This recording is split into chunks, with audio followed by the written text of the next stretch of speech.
Hello everyone, my name is Hasan and today I want to talk about my topic which is the Cisterns of Istanbul. I want to explain firstly what is the cistern. Cistern is waterproof receptacle for holding liquids, usually water, and cisterns are often built to catch and store rainwater. Cisterns are distinguished from wells by their waterproof linings.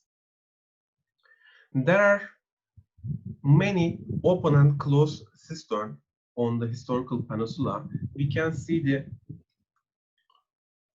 distribution of the cisterns. Great importance was attached to construction of cistern in Byzantine period. Like all closed cistern in Istanbul, it's for open cisterns with the appearance of large pool. Water was brought to these cisterns with water arches from spring and lakes to your city.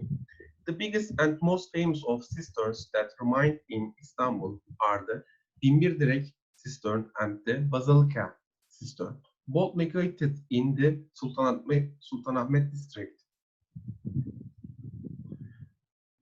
Firstly, Basilica cistern.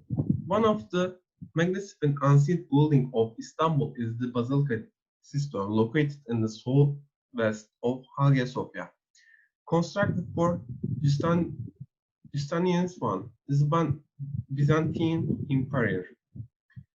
This big underground water reservoir is called as Yerebatan cistern among the public because of the underground marble columns. As there used to be a basilica in the place of the cistern, it is also called Basilica cistern.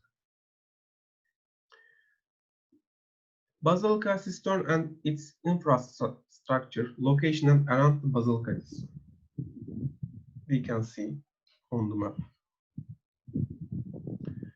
The cistern is 140 meters long and 70 meters wide and covers a rectangular area as giant structure, accessible with 52 steps staircase. The cistern shelters 336 columns, each of which is 9 meters high, erected at 4.8 meter intervals from one another. Columns are composed of 12 rows. Each has 28 columns. Basilica cistern plan. The case by of the cistern is combined by the columns through arches. Majority of the columns, most of which is understood to have been compiled from the ancient structures and sculpted of various kinds of marbles, is composed of a single part and one of it's composed of two parts. The head of these columns bear different features in parts. 98 of them reflect the Corinthian style and part of them reflect the Dorian style. The cistern has 4.8 meter high brick walls and the floor is covered by bricks and plastered by a thick layer of brick dust mortar for water thickness, covering 9,800 square meter area in total. The cistern has an estimated water storage capacity 100,000 tons.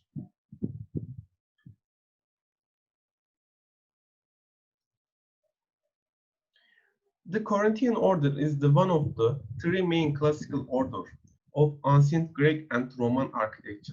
The other two are the Doric order and Ionic order. The Corinthian is the most decorative of the three orders. It has thin columns that have grooves running vertically up the sides. The most important difference with the other orders is the big capital, which is decorated with leaves and scrolls. The Doric order is the earliest of the three classical orders of the architecture and represents an important moment in the Mediterranean architecture when monumental construction made the transition from impermanent materials like wood to permanent materials, namely stone. This is the sample of order.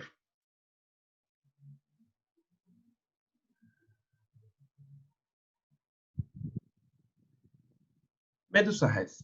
Except couple of the edge and grooved columns of the cistern, majority of them are shaped as a cylinder.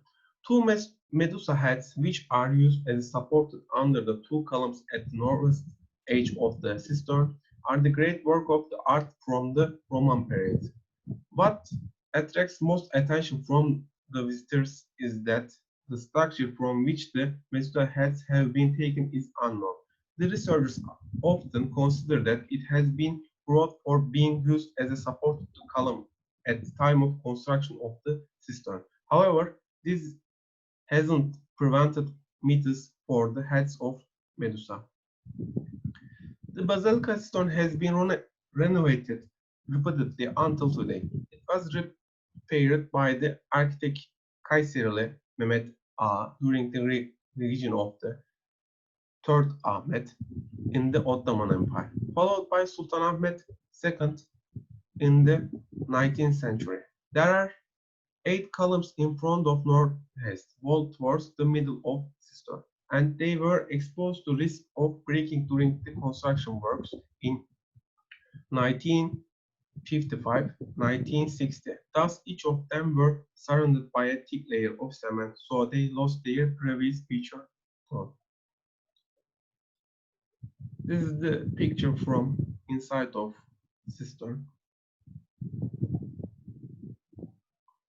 During the rule of Byzantium, the basilica cistern used to meet the water needs and requirements of the great plus that covered a wide area where the emperor resided, as well as the other dynasties in the region.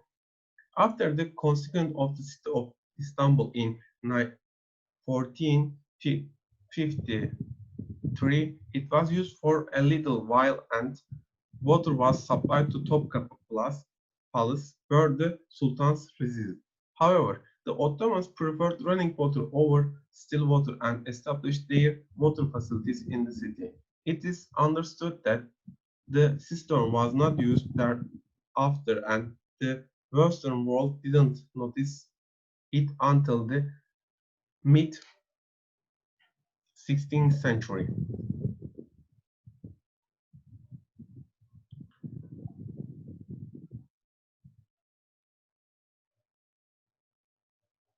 The first restoration of the cistern, which was restored twice during the Ottoman Empire, was made in the 18th century by Mehmet Ağa, architect Kayserili. During the reign of Third Ahmet, the second major repair was Second Abdülhamit Han did it. Currently operated by Culture Cooperation, one of the facilities of the Istanbul Metropolitan Municipality, the Basilica Cistern functions as a museum and it is the home for many national and international events. The second cistern is Binbirdirek Cistern. Binbirdirek Cistern is the second largest water reservoir in Istanbul after the Basilica Cistern. According to the Old Byzantine source, it was built in the 16th century during the time of Constantine. Location and plan of Binbirdirek Cistern. Since the Binbirdirek Cistern has dried over time, this palace has been used as a workshop since the 16th century. 212 of 224 original columns in Binbirdirek Cistern, which is 3,584 square meters in size, has survived to present day. The columns in the cistern are composed of the two superimposed bodies with truncated pyramid shapes with no matching on them. It's known that the Greek letters engraved on the column bodies are the signs of the stonemasons who worked in the construction of the cisterns and processed the columns. Binbirdirek cistern plan, section, column head and body drawing, arch and wall drawing. We can see column heads and bodies of Binbirdirek cistern. Another Cistern is Şerefiye cistern. We can see.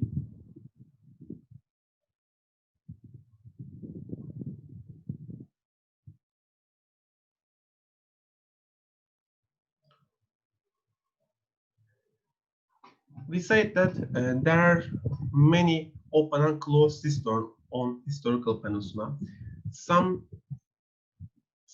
are big and some is small. Mokia's open cistern used as cultural part today. Another cistern is the Cağaloğlu cistern, the eastern wall of Cağaloğlu cistern that has survived to present day. Nickelband cistern located on the Nakkash carpet store. Another cistern today which is used as women's prayer rooms. The entrance and inside of the cistern used as a restaurant today. Inside of the cistern to support cistern. Exterior and interior of Acımusluk cistern. Entrance and interior of İbadathane Street cistern. All of the cistern is plastered inside and feeding channel. We can see the channel. Statues of number 2 cistern from the Mermerkule cistern. Staircase and interior of the cistern. Entrance and columns of the cistern descending from the cultural yard.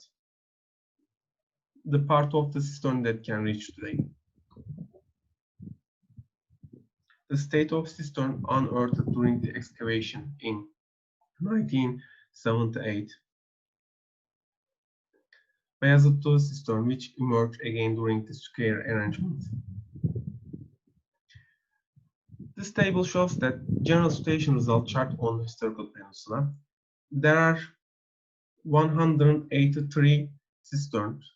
The number of open cistern is 4 and the number of closed cistern is 179. Thanks for listening to me.